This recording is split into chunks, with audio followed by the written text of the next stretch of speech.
Hello, my name is Dana, and today I'm going to tell you a little bit about the searching feature in Encore, specifically the fact that it's keyword searching. So you can see that when you click the search bar, it remembers past searches. So earlier I looked up penguins for another search video. But keyword searches are really similar to what you find when you're on websites uh, nowadays, where it's pulling individual words that make up the title. It's pulling individual words from the author's name, so first name or last name.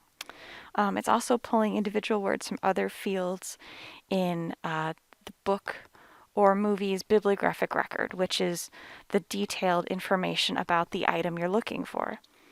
So this means for searching purposes, when you do a keyword search, uh, you are telling the software to show you records or items that contain the words anywhere in the title, the author, the subject, the series title, or the notes fields.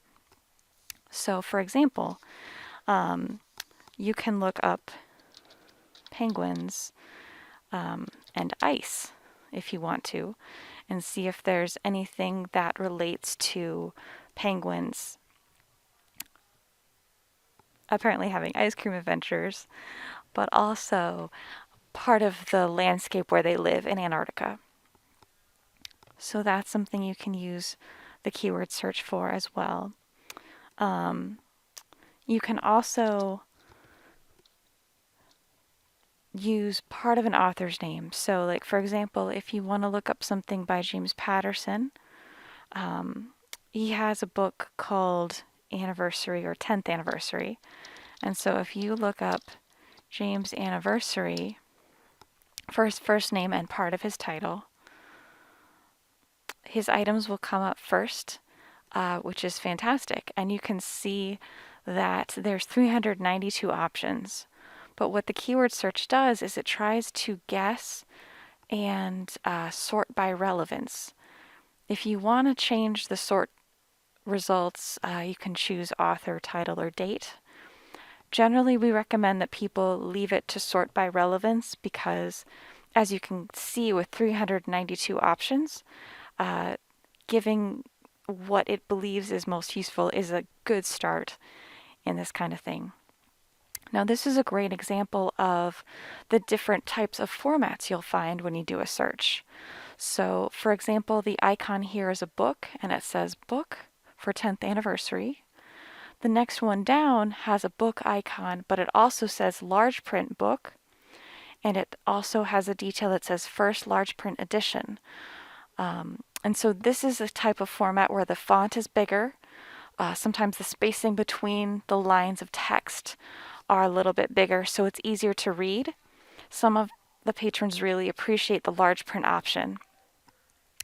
Now the next one down is the sound recording, and you can see it says audiobook CD.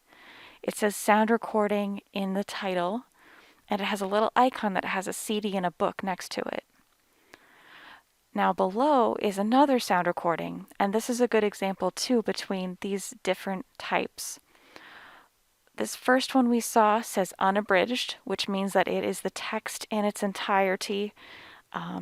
They're not cutting out anything. And then this one that says abridged is a different item entirely.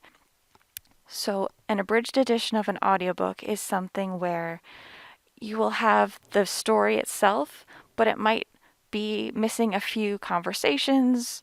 It might trim down some of the scene description, that kind of thing. And so you're getting the story, the core story, but it leaves out a few details. Sometimes this is useful for publishers or for readers for various reasons, but that is something that's useful to know because it will be a difference in what you receive. Then if we scroll down a little bit further, there's also something called a preloaded book on something called a playaway. And our library has a few of these, and other libraries in the system have more copies of different titles in playaway format. It's basically something that's the size of a deck of cards, and you have a battery you put in it, and you put in headphones, and the book is all in one piece of basically plastic, an electronic format. And so that way you can push pause and rewind, and that's been something that some of our patrons have liked a lot.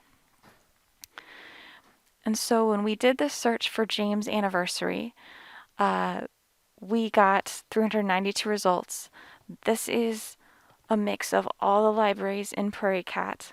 And so, just as a reminder, when you're searching for things, you can place a hold, and regardless of whether we own it or another library is the only group that owns it, we will do our best to get that item to you through our Prairie Cat Consortium system.